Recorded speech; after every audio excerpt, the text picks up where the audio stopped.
Now that we have less than a month left in the regular season, I started thinking about what the non-playoff team should do in the offseason to get better. And then I realized I should just talk about something that every team can do to get better, because why not? So here's one offseason focus for every team in the Eastern Conference. Starting off with the Atlanta Hawks, I think they should extend Onyeka Okongwu. Okongwu has been a quality center in the league for years, but he's really showcased his talents this year after solidifying himself as Atlanta's starting big man. He's averaging 16 points and 8 rebounds per game, shooting 38% from deep on over 5 attempts per game, making him one of the best shooting big men in the league. He's also a good connected passer, which combined with his ability to space the floor, really gives the Hawks offense some extra juice. Defensively, he's not a great rim protector, but his lateral movement allows him to be able to switch on to perimeter players and competently defend them in space. It would be wise for the Hawks to try to lock him down this summer when he becomes eligible for a new deal, so that he doesn't potentially become too expensive for them in the future. For the Boston Celtics, I think they should lock down Neemias Queta. Queta has been a revelation this year for Boston, going from third string center to quality starting center, which has been huge for them this year with Kristaps Porzingis no longer around and Luke Kornet leaving in free agency. This year Queta has broken out, averaging 10 points and 8 rebounds per game with really good defense, and he's been one of the best screeners in the league this year. While it might sound hyperbolic, Boston would be nowhere near as good this season without him, and it's imperative that Boston finds a way to keep him around and give him a new deal this summer when he becomes extension eligible. They can wait another year to give him a new deal, but it will most likely only become more expensive if they want to wait another year, so they should try to get it done as soon as possible. For the Brooklyn Nets, they have to trade Michael Porter Jr. I still have no idea why the Nets didn't sell high on MPJ at the trade deadline, given his value is at the highest it's ever been in his career, and now he's played poorly since. But the Nets can still probably get something solid for him in the offseason, and it makes no sense to keep him around when he doesn't fit Brooklyn's timeline at all, and isn't someone you'd want to build around anyways. So even if it's quite a bit less than you would have gotten at the deadline, the Nets should still move him and get something for him that they can add to their ongoing rebuild, since they're far, far ways away from contending anyways. For the Charlotte Hornets, I think they need to trade Miles Bridges. After being one of the worst teams in the league for what feels like forever, the Hornets have finally broken out of the basement of the league and are competing for a chance to be in the playoffs.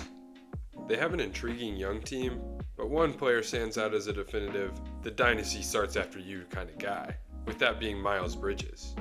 Looking at Bridges' stats, you might think that he's a pretty good player and that the Hornets should keep him around, but he simply doesn't contribute to winning as much as you'd think. The Hornets have been 4 points better per 100 possessions with Bridges off the floor, and he takes 14 shots per game, which could be going towards the younger and better players on the Hornets, which would probably help the team and the development of their core pieces. Trading Bridges away and getting a quality role player, instead of keeping the status quo and giving him a new deal when he becomes extension eligible this summer, will be an important step in Charlotte's progression in turning into a real competitor in the Eastern Conference. For the Chicago Bulls, they need to prioritize Matas Buzelis. Drafting Buzelis is one of the few smart things that the Bulls have done over the last decade, but it hasn't been until recently that Billy Donovan has really given him the green light to do more on offense for some reason. Now that he has been given more opportunity, he's shown exactly why Bulls fans have been clamoring for him to get more shots. Averaging an efficient 22 points per game over his last 10 contests, and is averaging 18 points per game on plus efficiency since the calendar flipped to 2026.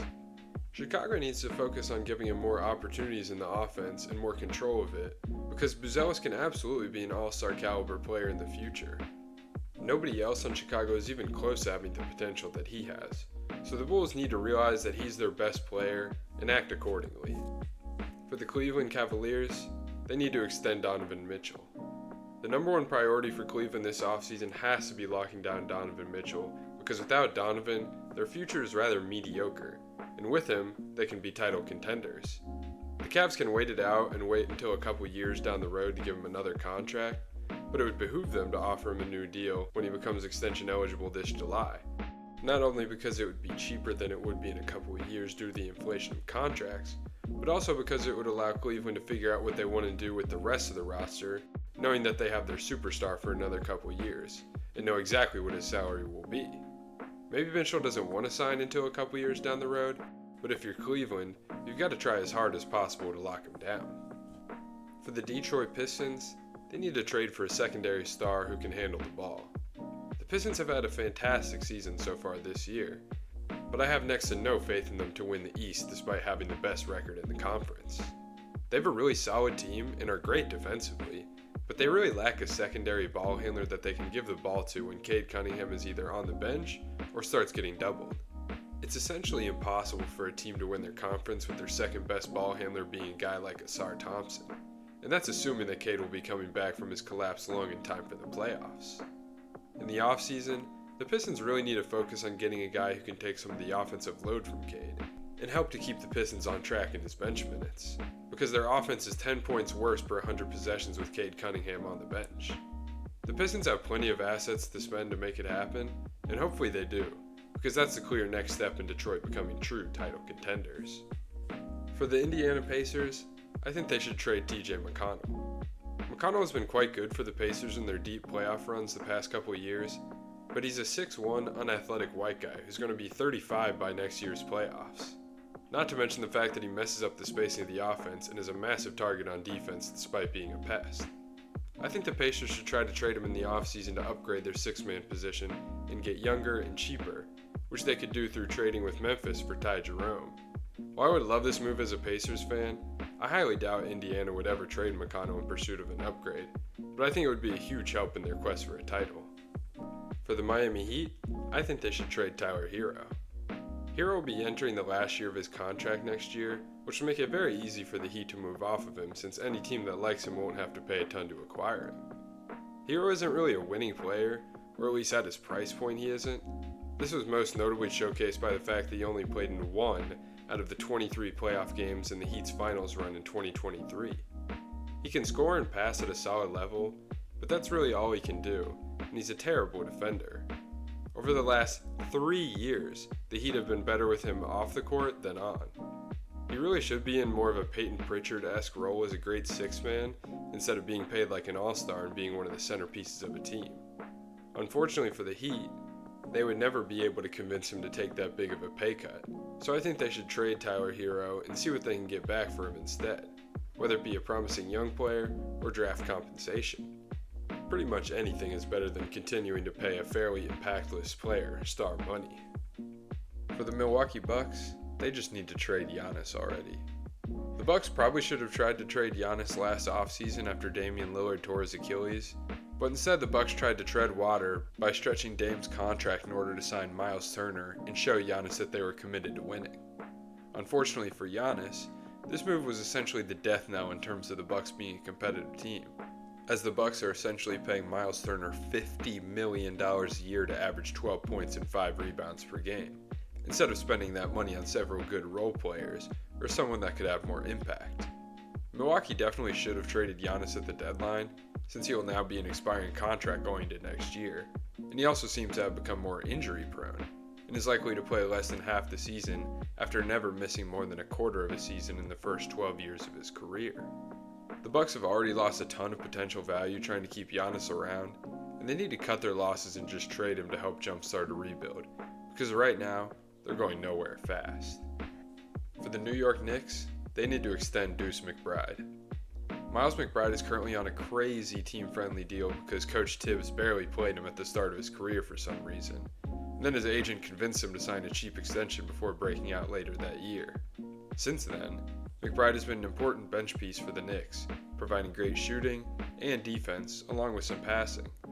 The Knicks would be prudent to sign him to a new deal when he becomes extension eligible this summer, instead of waiting until the future to do it when it will only be more expensive, especially with the rest of the team only getting more and more expensive in the coming years. The Knicks will probably be losing Mitchell Robinson in the offseason because he'd be too expensive with the luxury tax penalty, so the Knicks need to retain at least one of their great bench players, and McBride will most likely be cheaper. For the Orlando Magic, I think they need to upgrade the center position. The Magic have a really solid core of players with 2 all-star caliber guys in Paolo Banchero and Franz Wagner, along with high-level guys just under that tier in Desmond Bane and Jalen Suggs, along with Anthony Black on the come-up as well. But in my opinion, the weakest part of their team is the center position. Wendell Carter Jr. is a fine NBA player, but he's certainly not a guy that you'd want to be your starting center if you're contending for a title. Since the Magic used a lot of their assets in the Desmond Bane trade last offseason, it'll be difficult for them to upgrade at the center position without giving up someone they like, but it might be worth it in the end, because it's going to be a necessary step in order to ascend to becoming a top-tier competitor in the Eastern Conference. For the Philadelphia 76ers, I think they need to extend Adem Bona. Bona's been a pretty solid depth piece for Philly this year, after hardly playing his rookie season. He's mostly impacted the game with his energy and length this year, leading to him averaging more than 9 rebounds per 36 minutes, and he's played some really good defense as well, using his high level of mobility combined with his 7'4" wingspan to stay with smaller players on the perimeter well as protect the rim.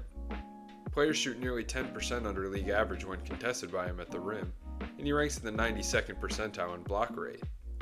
As mentioned before, he uses his energy to change the game, most notably being in the 99th percentile in loose balls recovered among all centers.